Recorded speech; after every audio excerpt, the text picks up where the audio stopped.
Get ready. Woo! We on tour, and we're doing it better than anybody else alive. Cool. Let's go, baby. What you doing tonight, girl? Probably watching Grand Slam, is she, Big Joe?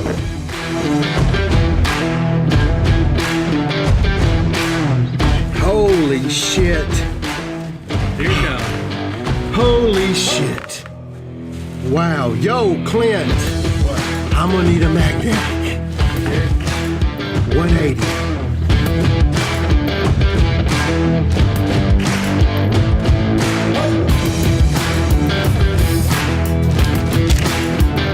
Holy fuck, dude. This was in some case a tiger. Boom! Hey! Let's go, baby! Told y'all we fucking bring the fucking heat, son. Woo!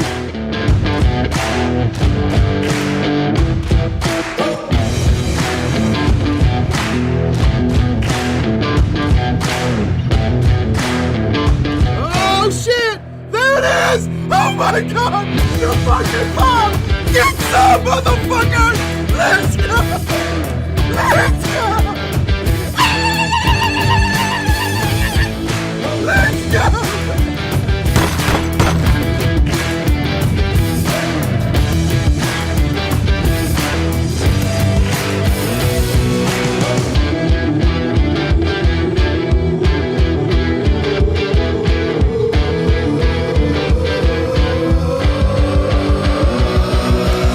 There it is, I got it. I got my fucking card! Let's go, baby! Let's go! Let's go, baby!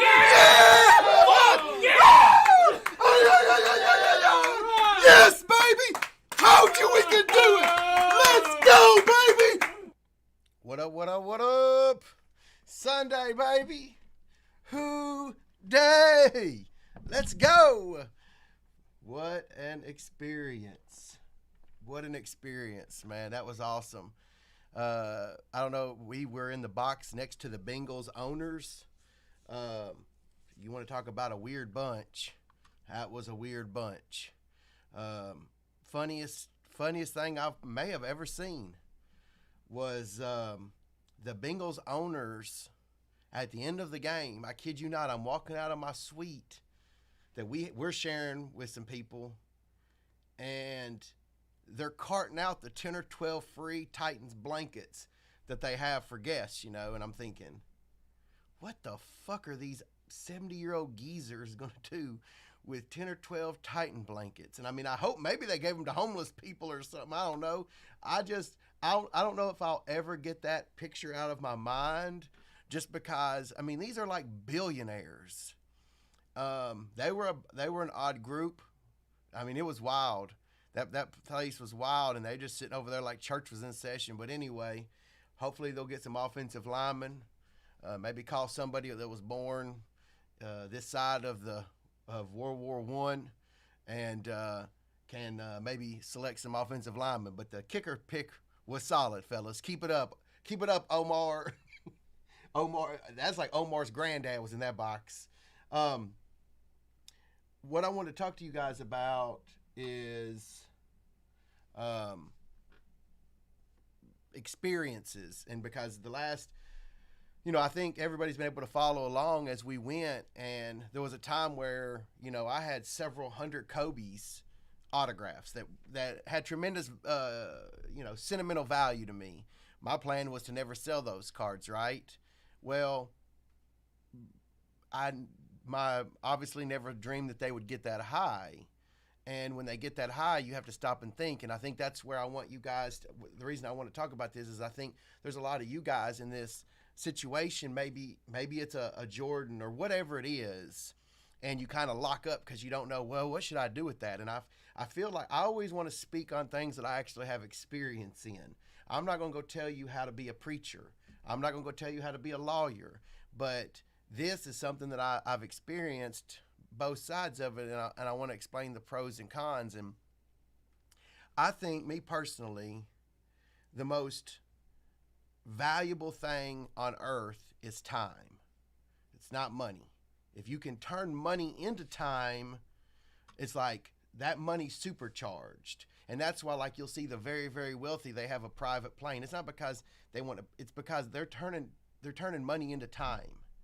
You can get somewhere from A to B, et cetera, et cetera. But I don't want to go down that stupid rabbit hole. I want to talk about experiences and time and owning a sports card that has a tremendous value to someone else that you can sell and in turn turn it into an experience for you and your family or you and your loved ones or whatever, and kind of just talk about like let's just hash it out. And I don't think there's any really right or wrong answer. I think everybody's different, but I want to experience. I think a lot of you, I'm the average baseball card collector. So a lot of the things I like, you like. A lot of the things I think are whack, you think are whack. So we're just kind of on the same wavelength. So I think that's why people, they can relate, because we're pretty much the same. And I didn't know the answer when I did it, but let's just get down to it. When I'm at a funeral, there's just a casket and people. And if the guy's really blessed, a lot of people, or girl. There's no Michael Jordan autograph sitting in his casket. There's no autographed Babe Ruth ball sitting over in the corner. There's typically people grieving because they've lost someone that truly had an impact on their life. And to me, that's reality. Like, at the end of the day, what is the point of building up a bunch of stuff? Well, if you can turn it into experiences or opportunities for your family down the road, that's why. It's not to like collect a bunch of Babe Ruth Gaudies to display at your funeral. You're not going to get buried with them. Somebody's probably going to inherit them that doesn't even give a shit about them. It's probably going to, it's just typically not a generational thing. So it's easy to say that for me now, because before I'd never really done it. I was always selling sports cards my entire life to provide food, shelter, entertainment, money for my family. There wasn't many cards I wanted to sell. That's what I did. I did that as a side hustle, as a realtor, and I enjoyed it. But when this Kobe thing happened a couple years ago, last year, it's just a year ago, a little over a year ago,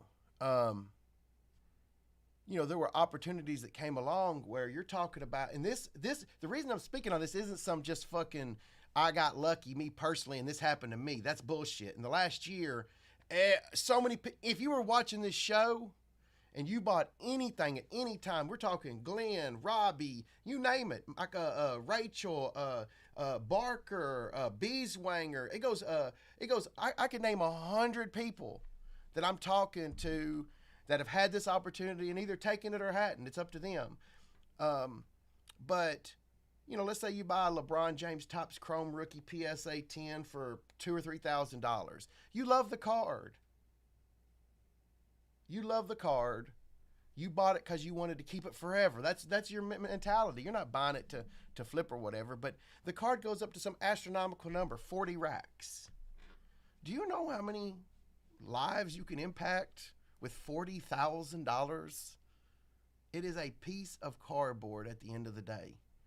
I'm not knocking it. It's my industry. I love it. I enjoy it. But at the end of the day, there's not one. Everybody will say, hey, do you wish you hadn't sold this, or do you wish you hadn't sold that? There is literally only one card that I wish I hadn't sold that I did. That's it. And it's not even a valuable card. I've never hunted the card. I've never been able to find the card. It's a specific card that my son pulled at the National back in 2013 that I sold. We had three of the cards, 3 autographs. We sold one. I picked the wrong one to sell. But that's the only card as of now, I'm talking currently, that when it comes up, no matter the price that it is, within 5 figures, I'm buying it. No questions asked. It's our fucking card, period. It may never show up, unfortunately. I'm not even going to speak on the card because I don't want somebody to find the card and hold me hostage, because there's people like that out there. But it's a card that has tremendous value to me. But to get back on track, like the 3 Kobe logo, some of these cards that people are like, you wish you hadn't have sold that. People, a lot of times, I had a Brady Contenders BGS 9 10 auto. I had hardly anything in, and I sold it. I mean, it'll blow your mind. And I still don't regret that I sold it because I'm here. If I hadn't have sold that, I may not be here. I may be somewhere else. Like, that money I took for that may have propelled me on that was before Breaking Live. Like that could have propelled me where I bought an extra case of Flawless, and then Barker walked into the room and then bought that box. We don't know when you start changing things in the past, the present won't be the present. It'll be different because things change. So what I'm getting at is, I want to tell you, for me personally, the value that these experiences have given me. It makes you feel more complete or more whole. Whenever you're able to, you earned it. You took the chance. You had the fucking nuts. You put the money down on Joe Burrow. He delivered the goods and you're able to sell it. Shit gives me chills, man. That's the American fucking dream. Whether it's NFTs or crazy pictures of apes or fucking Gary Vaynerchuk doodles or whatever it is. That's the American dream, and it is alive and well. And this is your opportunity. This is your shit that you understand and know. So it's like, if you have, what I'm trying to get at is, if you're that guy and you're saying, hey, should I sell this? There's no better feeling than being able to help someone that you care about. There's no better feeling than being able to take your boys to a Titans game that they wouldn't have got to go to if you hadn't have sold your Kobe's or your Mahomes or whatever it is. It doesn't matter. That's irrelevant what it was. There's no better feeling of your children getting to go to any school they want to go to, literally because of Kobe Bryant or LeBron James or Michael Jordan or whatever. You just happened to be in that industry and knew what the hell you were doing. That's you too, but you have to pull the trigger. Like, my belief is, we load up on the big name cards when the price is down. And then at some point in time, the market will get manipulated and it'll go virally crazy. And at that moment, it's time to strike like a fucking cobra. It's like, you just got to let it go. One of my favorite things in this store was the other day when Robbie he sold his Bird Magic 8 for like $15,000. We sold it on the show. He sold it for $15,000. We got him a better card less than a year later for $4,000. That's 11,000 real dollars and a better card. Apple pie's not that American. And it could have, it just is what it is. It's not about, it's going to, I promise you, whether it's vintage or Jordans or Kobe's or it will happen again. And it won't be too far off. You think these people that make all this money manipulating the market aren't going to do it again? That's exactly what they're going to do. It just is. There's no reason for a Jordan card to go up 20 times in a year or whatever, but I can't tell you why. I don't care why. I just hope that I'm holding some of the Jordan 8s and 9s when that pops off, right? And then you're able to have an actual impact. And there's no card I miss. I've sold probably half the Kobe's, the majority of the better ones. I don't miss any of them. If anybody on my Facebook sees me fucking having fun and enjoying life with people that I love, I'm telling you, if you've got a LeBron Chrome 10 or whatever it is, I'm telling you from experience, just like you, let it go, sell it. When you see that uptick craziness that goes nuts, right? Sell it and enjoy the fruits of your labor. I consider myself an absolute baseball. I love sports cards. I sit in the floor Indian style and go through my cards like a little fucking kid. Sherry gets a big kick out of it. She's like, that's one of my favorite things, is to see you down there, messing with your cards because you're just happy. And that's true, but you don't have to have them all. You don't have to have every card on the checklist. I can tell you looking back now that I'm thrilled with every card I've ever sold. I don't care. I don't care. You know, if that Patrick Mahomes NT goes up to $1 million, I literally am happy for the guy who bought it for me. Why would I hate on him? Why would I want the card to go down? Because, I mean, that's a shitty way to live. That dude gave my kids a fucking college education. You know what I'm saying? Like, celebrate. There can be more than one winner. But there's something else I'm going to tell you. If you're a pussy, go find something else to do, man. This show, 2022 After Hours, isn't going to be for you. This isn't sit around and talk about it. You know, I want to be about it. You know what I'm saying? Who day, Big Joe. Them fucking Bengal owners were carting out Titan blankets. I'm not lying. There were other people there who saw, like, what the fuck are they doing? The Evan McPherson pick, genius. Offensive line, we got to get some help. They're going to kill our golden ticket.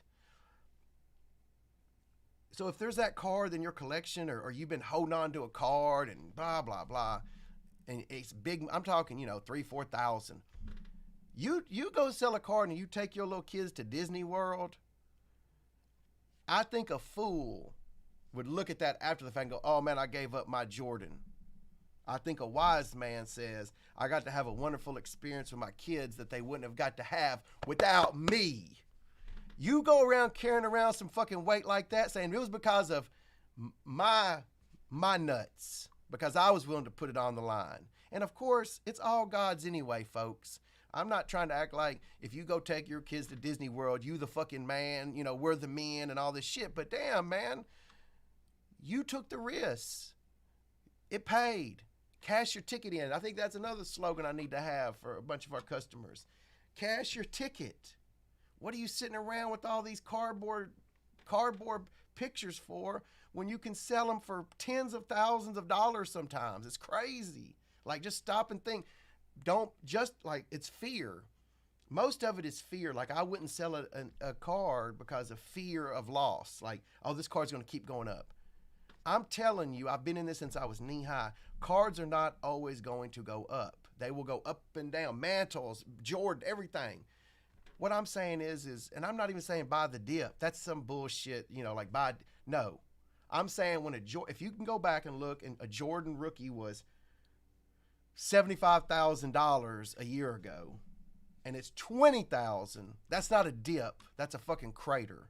And that's about the time to pull the trigger. I don't know the necessary bottom. I'm not trying to give you it. This is free. Whatever I say is free. I'm not trying to sell you anything. I'm trying to tell you through my experiences, the highs and lows. You know, there's plenty of cards I've sold. I don't even think about that shit. That's loser talk. You want to think a little outside the box when it comes to this stuff. You go buy your mom a washer and dryer. You go buy a single mom groceries at a Kroger. You will feel a different way when you're done. If you let me be the example to you. I'm not saying go do good things for other people because you're going to get a bunch of good things in return. I don't think that's the spirit that it should be done in. And if it's truly not, everybody I know who does it for the right reasons always gets paid back tenfold, man. So take a piece of cardboard, sell it, go do something nice with your family. Go do something nice for somebody who actually needs the help. And let's just see what happens. You know, some of these cards, they make a lot of them. If you have a card, that's another thing. It's a difference between selling a card that you'll never get back. It's a 101, you're selling to some rich dude, it's gone. Somebody sells me a Pat Tillman 101, they better understand it's gone, right? But even me, that's not true. Some rich dude comes and offers me crazy money for Pat Tillman 101s. Pat, I mean, come on.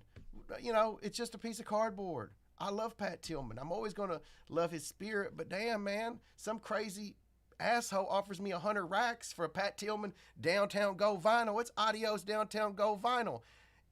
I'll miss that card a little bit, but damn, with $100,000, you could help so many people. You could help, most importantly, you could help yourself too. You know, like, what are you doing this for? This isn't just some little hobby. Like, it's great. A lot of us got into this because it's a hobby. That's bullshit now. You know, there are kids in the industry, and I'm not saying that it can't be a hobby. I'm saying, man, get real. You know, this is business. You may have another job, but you're not buying cards from me for thousands of dollars, and this isn't some type of investment vehicle, right? Like, very few people are just buying $10,000 Zions and Jaws for the fun of it. Like, they see, you know, they're taking a chance. The last 5 years of my life, probably as a other than being a dad, have been the best of my life. I think ages 3 through 12 with Brady and Jay were probably pretty badass because they think you're Superman. You coach them, you spend time with them. They think you're the smart guy.